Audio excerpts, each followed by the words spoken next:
ભાવનગર જિલ્લાના તળાજા તાલુકા પંચાયતની ચૂંટણીને લઈને મહત્વપૂર્ણ રાજકીય ફેરફાર સામે આવ્યો છે।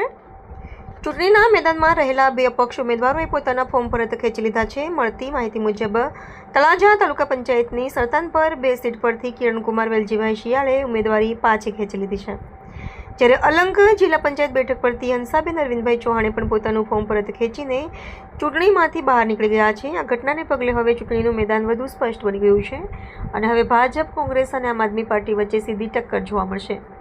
જોકે સ્થાનિક સ્તરે કેટલાક નેતાઓમાં નારાજગી હોવાની ચર્ચાઓએ પણ જોર પકડી રહ્યું છે, જે આગામી દિવસોમાં રાજકીય સમીકરણોને અસર કરી શકે છે।